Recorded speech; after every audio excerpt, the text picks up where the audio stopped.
this is the disclaimer. First off, the game is in closed beta, which means that there are things that I can and can't talk about, particularly the economy. We don't have much information about it yet, so don't bother asking. Second, the game's in closed beta, which means that as you're watching this video, things in it might or might not still be relevant and or accurate. Third, I am not an employee of Horizon, so leading to fourth, my opinions are my own. So take that for what it's worth. And lastly, any video or audio contained in this video is copyright to its respective owners. With that in mind, please enjoy the video. And if you do enjoy it, please click like and consider subscribing. Thank you. See you in the sky. Good day, all, and welcome to SkyWeaver Weekly, Episode 6. I'm your host, Gunter9, and today on the docket we've got news, more news, and our main topic is going to be a Q&A session. So, without further ado, on to the news. So, we have two big things today, or this week, that were brought to us, and the first is really exciting in that we got a sneak peek at the new engine that is coming out. And the why we got this sneak peek is because one of the most common features that is requested in the game is some sort of combat log, which, if you watch my previous videos, you will know the game currently doesn't have. So, unlike other games like MTGA, MTGO, Hearthstone, and Legends, where you can take your mouse, scroll somewhere to the top of, usually top left or like left sidebar or whatever, and you can scroll through and kind of see and reconstruct what happened that turn. In SkyWeaver, you currently need to A, pay attention, which I hope you're doing anyways, and B, you can kind of scroll through both your discard piles to figure out what happened, but honestly, it takes a lot of time off your timer, and it's pretty inconvenient right now, so that's why it's one of the most requested things. And we've been told that in the new engine, this is going to be possible. So, here is a sneak peek of the new engine. Now, unless you're watching this on some like 60-inch screen, obviously that's a little too small. So let's go over to the next slide. We'll blow it up and we'll go over it little by little. So here we go. You're looking at, well, it's a language. And looks like it's a custom language. And you know what? I can read languages. I can't write them to save my life, but let's just go from the top down. We've got story, drawing a card for player 0. I don't know who player 0 is. Maybe that's us. I'm gonna guess it's us because you got 0s and 1s. It would make sense that from our perspective, this is our turn. So, drawing card for player 0, enter parallel actions, enter phase conjure, enter exit phase conjure. This is probably where it will determine what deck or what card you are pulling from, pulling randomly. More parallel actions, phase move to zone. So, updating card Tridra. Now, if you watched our last episode, well, the second to last episode, the one where we had a deep dive on strength, you will recognize this card name. This is Tridra, the 9/3 death. You get 3 Sneck, Snecks being 3/1. For 6 mana, this is an absolute beast of a card. Alright, so as we're reading it, we look Tridra, card 23, going from zone name deck to name hand. And story, Tridra arrived in zone name hand. It's pretty clear cut. It went from the deck to your hand. Exit phase move to zone. Exit parallel actions. Story, drew card 23 for player 0. Alright, exit phase draw. On exit parallel actions. This reads very much like almost CSS style web browser language. And then we go into, without opening up anything, we're going into updating card unknown, card base hero. Okay. Probably reducing or updating your card, like your deck from, say you had 15 cards in your deck, it would update it to 14 cards in your deck. update card D battery 24. Now I looked at this and I wondered, what the heck or why would it need to update card battery D24? Well, this makes perfect sense because if we drew Tridra and at some point in the turn D battery would die, Tridra would be the card that it would affect. And give the oldest unit in your hand, Tridra being the furthest to the right, a +1/+1. So it looks like this is going. Oh, sorry, and then turn started for player, end start turn, and parallel actions. I apparently can't speak today. So my guess from what we're seeing here is in order to make a readable construct of what happened in the turn, they're going to be drawing from the highlighted story tags, which I guess would make sense. If you go through updating card, move to zone, arrived in zone, drew card, updating unknown card, and then the D battery, and then turn start. You could, if you had to reconstruct everything, you could show that as you drew the Tridra. You could show where you drew it from. You could show that D battery affected that card, or could possibly affect that card. I don't know, but either way, this is still pretty exciting that we got to see a sneak peek of what is coming, and it lets us know that the developers are, in fact, working on pushing this out for us. So now on to our second piece of news. And this is really, really, really exciting. Like the first one is exciting, this is even more exciting. We have the standalone client. They released it last week. It's still, again, this is closed beta, so it's still being tested. It's not fully fleshed out. And it is available on Windows and Mac in a self-contained, so a standalone exe file, or if you're in Linux, you have the tar files where you're able to build your own, and the website that will be in the description, the link will be below, or be below. You'll be able to have the instructions to be able to see how you can build your own client. So without further ado, we're going to go look at this client right now. Okay, so here's the client, and you can see it's not shiny at all.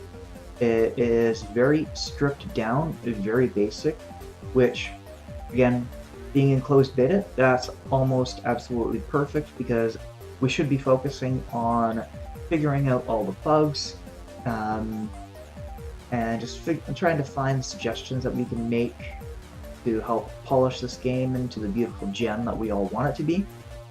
So right now, it's very minimalist, which, again, seems pretty perfect.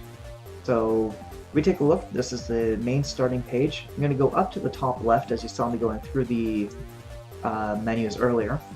And we see File, this is a simple exit, Edit, Undo, Redo, Cut, Copy, Paste, Select All, Window, Full Screen, F11, Minimize, or Close.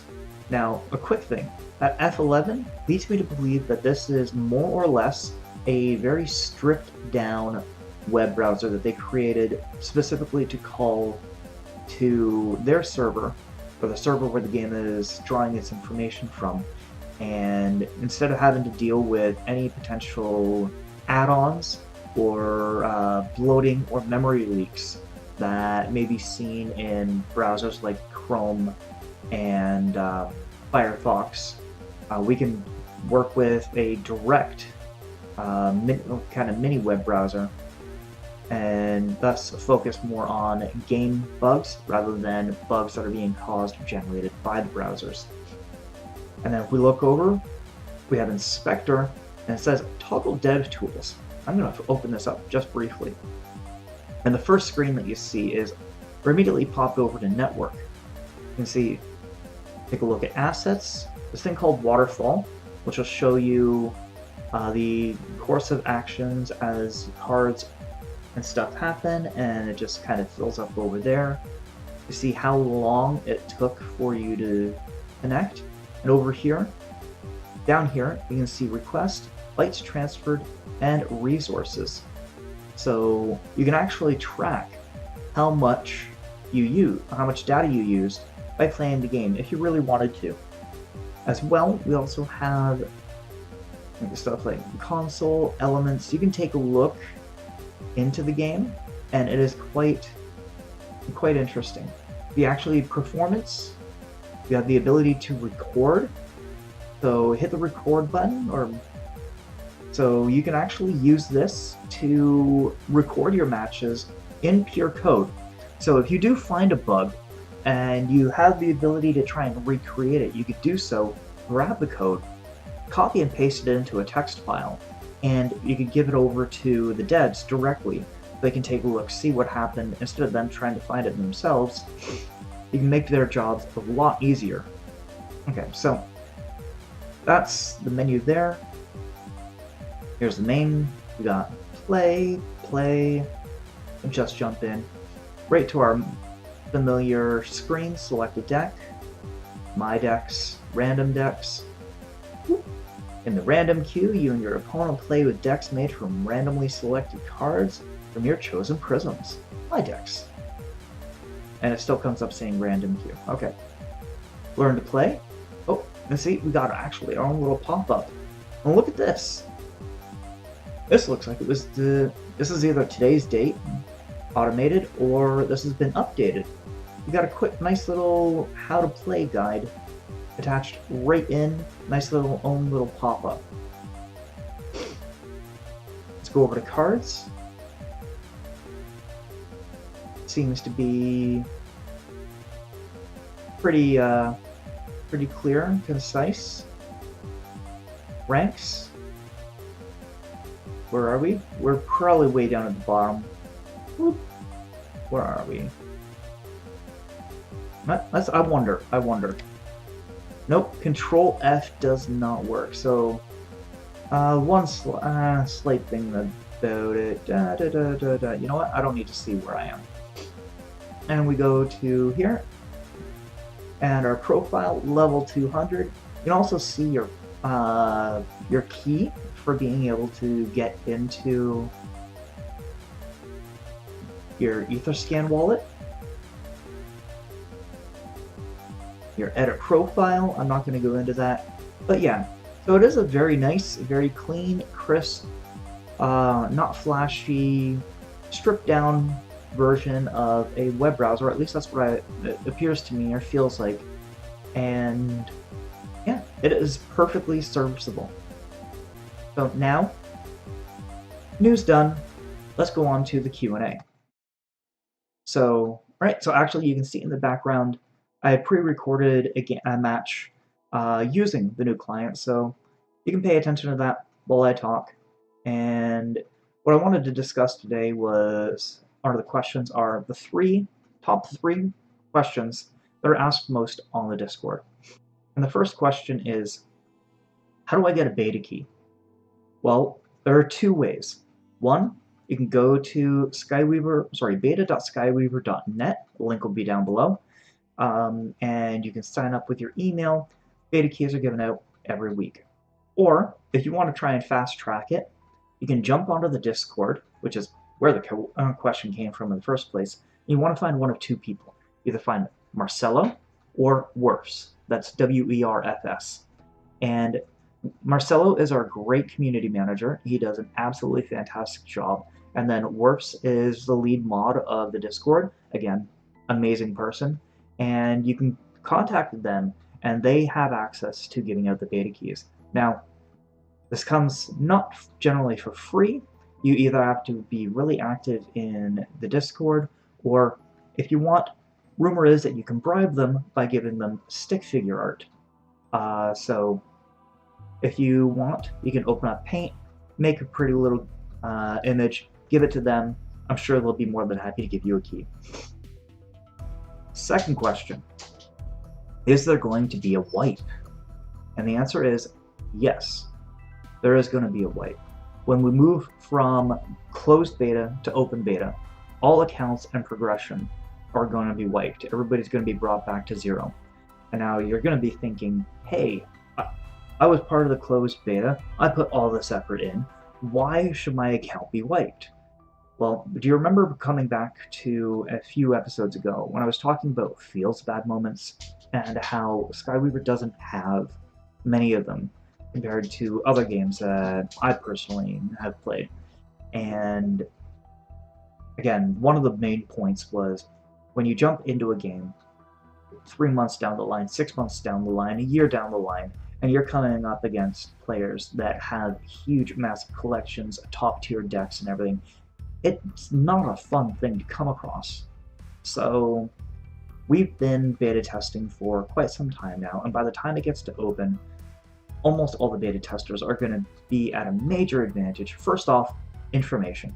You can't stop us from learning the information or having the information, but putting us on a level playing field when the open beta comes and everybody can join in. It makes sense for fairness of the game. The new players not coming in and automatically getting their clocks cleaned because they don't have those massive collections. Now that being said, we have been told that closed beta testers will be receiving some sort of compensation for this wipe, and to more or less give them token appreciation for helping in the closed beta. What this is going to be, we're not entirely certain yet. There's been hints that possibly we might be getting what are called Genesis cards. So they might be just foiled out, flashy versions of cards that are already in the game. Personally, I had suggested special avatars that only closed beta testers can show off, but I'm going to guess it's going to be some sort of cosmetic, and that is perfectly fine by me, and has been perfectly fine by a lot of the testers on the Discord. So, yay, looking forward to that. But yes, there will be a wipe between closed beta to open beta. Now, will there be a wipe between open beta to full release? No.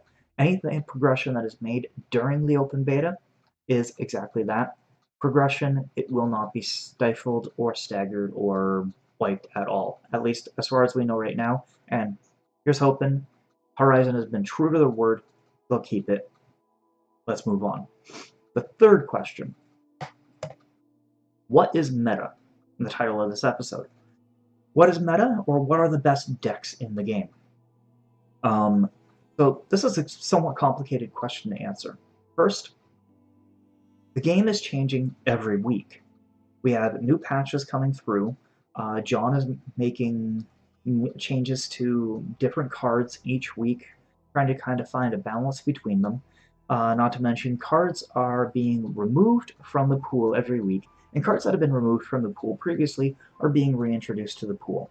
So the meta is still in a constant flux. There is no one best deck, or 2 decks, or 3 decks. There is no real tier. Now, what I can do is I can quickly go over a few of the decks from the past weeks that have been popular, that have been discovered to be a little bit overpowered, and they have been adjusted since. Now, actually, I addressed one in a previous episode. It was about Hot Dog. Hot Dog was able to, or you were able to construct your deck in a fashion where you would play the card Hot Dog, and you would be able to get 3 or 4 to 5 units on your board really quickly by turn 2, turn 3, and if unanswered, you could easily end your opponent's game by about turn 6 or so. This was overpowered, so they decided to mod it a little bit. You can still get the combo off, but it's just not as consistent or not as quick as it used to be. Deck from last week was Shankfin. Shankfin was a 1-turn combo deck that you played a card down, it got a super high power, and then you were able to use other cards to ready it more than once in a turn, so you could just smack face with like 20 to 30 damage all in 1 turn. This proved to be, again, pretty powerful, so they dialed back the power of Shankfin, and you can no longer do this. I think it was you could get it to about turn 14, you're now going to be looking more towards about turn 16 or 18 in order to be able to pull off the combo. So it's not going to be as easy as it previously was. And this week really popular is the Doom Shroom deck in combination with Grave Royal. So what this deck does, it plays a lot of control elements and generates as many Zomboid and Doom Shroom cards as possible. You can get upwards of 5 to 7 copies to Doom Shroom. Now, what Doom Shroom does is when it dies, it deals 1 damage to all units all enemy units and the enemy hero. So if you can get 5, 6, or 7 of these, plus a couple Zomboids, plus some other cards in your discard pile or your dead pile, what Grave Royal does is you target a unit with it, and it will activate the death effect of every card in your pile and dust them, and you can just do a huge amount of just one-shot damage to that unit and subsequently to the enemy hero. Now, whether or not this is going to see a change or modification in this patch this week, not uncertain. I'll report back on that next week, and we'll see where that goes. So, there's the top 3 questions of the Discord answered. And so to recap, we got to see a sneak peek of the engine with the promise of reconstruction for turns on the horizon, and we also got to see the standalone client. Remember, all links will be below in the description, and if you liked this episode, please click that like button and consider subscribing, and until next time, I will see you in the sky.